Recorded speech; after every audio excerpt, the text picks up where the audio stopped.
यहाँ 200 की बोतल 600 में लेकर भी आदमी जुबान नहीं खोल रहा। ऐसे लोगों को तरसाना।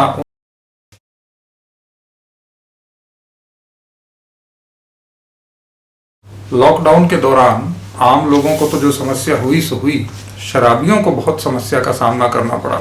उन्हीं को समर्पित है ये व्यंग्य, ठेके वाले वॉरियर्स। लॉकडाउन से उद्योग, व्यापार, शिक्षा, पर्यटन, प्रोडक्शन, इकोनॉमी सबको नुकसान हो रहा है। लोग परेशान हैं कि इकोनॉमी फिर से पटरी पर कैसे आएगी, लेकिन मेरी परेशानी जरा दूसरी है। मैं सोच रहा हूं इस लॉकडाउन ने देश के एक ऐसे बड़े तबके को सड़कों पर उतरने को मजबूर कर दिया जो अब तक अपने अनुशासन और शांतिपूर्ण जीवन के लिए जाना जाता था। ये बेचारे शराब पीने वाले हमेशा कोशिश करते हैं कि उनकी जिंदगी के इस पहलू का किसी को पता न लगे।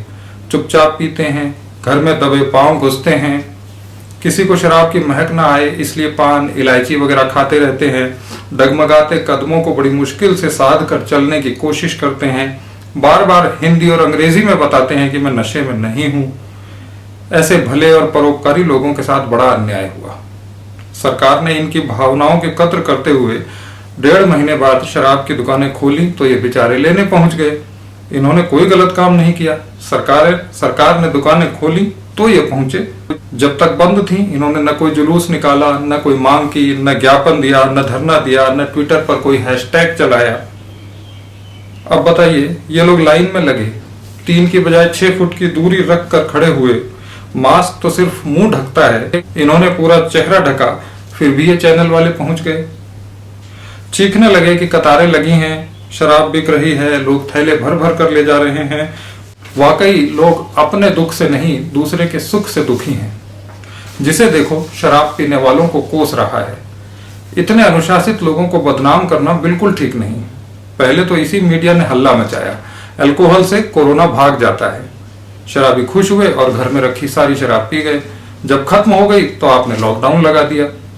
ये क्या तरीका है? अरे 1-2 दिन का वक्त तो देते हैं। कितनी परेशानी हुई, दोस्तों से मांगनी पड़ी, खाली हो चुकी पुरानी बोतलों को उल्टा कर उसकी बूंदों तक को इकट्ठा किया, अपने ब्रांड की जगह दूसरे घटिया ब्रांड पीकर गुजारा किया, 3 गुने दाम पर मिली तो वो भी चुकाए। सोशल मीडिया पर सरकार से आग्रह भी किया कि रेट बढ़ा दो, टैक्स ज्यादा ले लो, पर उपलब्ध तो कराओ।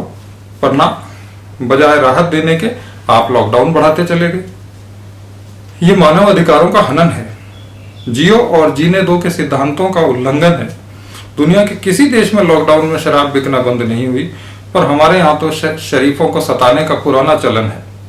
कोई घायल पड़ा है तो लोग उसे अस्पताल नहीं पहुंचाते, वीडियो बनाते हैं। ऐसा ही शराबियों के साथ किया गया। उन पर चुटकुले बने, टिकटॉक वीडियो बनाए गए।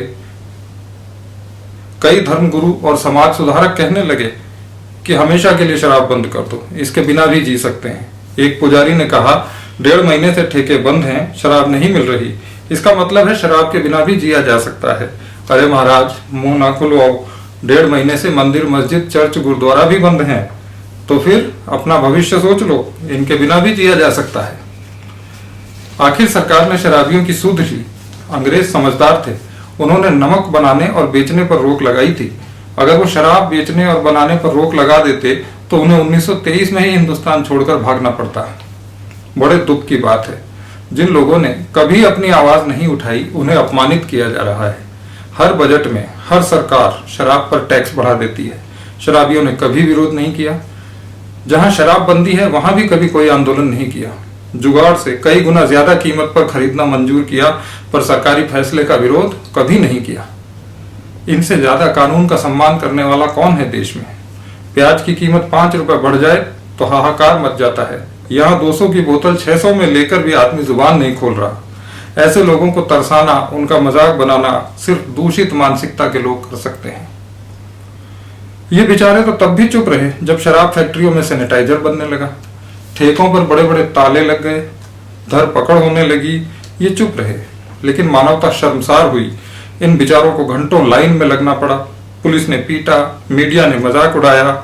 आड़े वक्त में महंगी शराब खरीद कर सरकार का खजाना भरने वाले इन भामाशाहों का तो सम्मान होना चाहिए था। कुछ लोगों ने इनकी तकलीफों को समझा है और होम डिलीवरी की बात भी अब शुरू हुई है। इससे शायद शराबियों के घायल मनोबल को थोड़ी मजबूती मिलेगी।